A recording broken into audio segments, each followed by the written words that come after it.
The White House has repeated its call to Israel to use caution and limit the number of civilian casualties in the war. This comes as Congress fights over the funding and aid the U.S. is willing to provide to Israel. CBS News senior White House and political correspondent Ed O'Keefe joins us now. So, Ed, Congress, as we know, is negotiating how much funding it's willing to provide, not just to Israel, but also Ukraine. What more do we know about those talks? That's right. There's very little disagreement, Elaine, about the aid for Ukraine. It's the aid for Israel. It's the aid for Ukraine that is dividing at least Republicans. While Republican leadership understands there's a need to provide that money, they're trying to extract some concessions from the White House regarding border security, arguing that that is an urgent and far closer national security priority and something that Congress needs to finally sort out, at least in part. Democrats and Republicans have been bickering over that over the last several weeks. The White House warning now this week that funding for Ukraine will run out by the end of the year. It's about 97% of it spent. Earlier, Speaker Johnson was asked about the White House warnings, and he said this. There are important questions that must be answered so that we can continue with these negotiations. Among those is, what is the objective? What is the end game in Ukraine? How are we going to have proper oversight over the funds, the precious treasure of American taxpayers? Because when we go home to our town halls, they ask us a very important question. How can we be engaged in securing the border of foreign countries if we can't secure our own? And that is a question the White House has to help us answer. I've told this to the leaders in the Senate, I've told it to the White House, and I'll say it till we're blue in the face. We are committed to that. The battle is for the border. We do that first as a top priority, and we'll take care of these other obligations.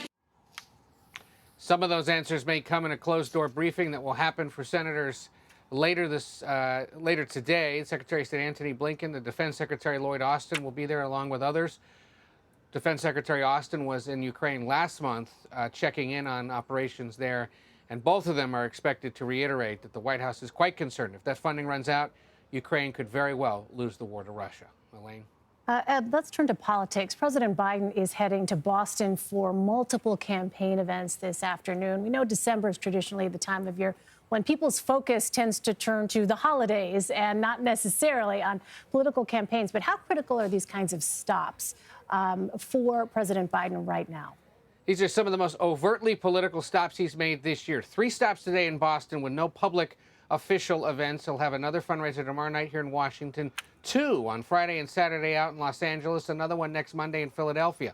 All of it designed to raise millions of dollars for his reelection campaign.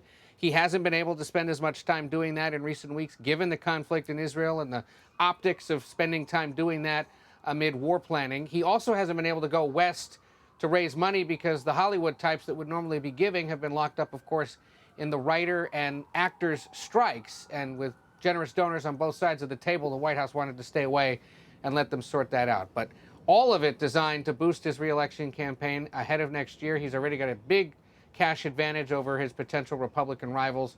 This is likely to make it bigger. The campaign also points out while they're getting a lot of big checks this week from wealthy folks who are supportive of the president, last month was their biggest so-called grassroots fundraising month, which usually means amounts less than $200. That's a sign of momentum, of regular everyday people willing to go to the website and donate. All that money, Elaine, set to be part of what forecasts now say will be the most expensive campaign year ever, with more than $10 billion spent on advertising across television, digital platforms like this one, radio, the internet. They're going to need all the money they can find. Remarkable. 2024 just around the corner. Ed O'Keefe, Ed, thank you.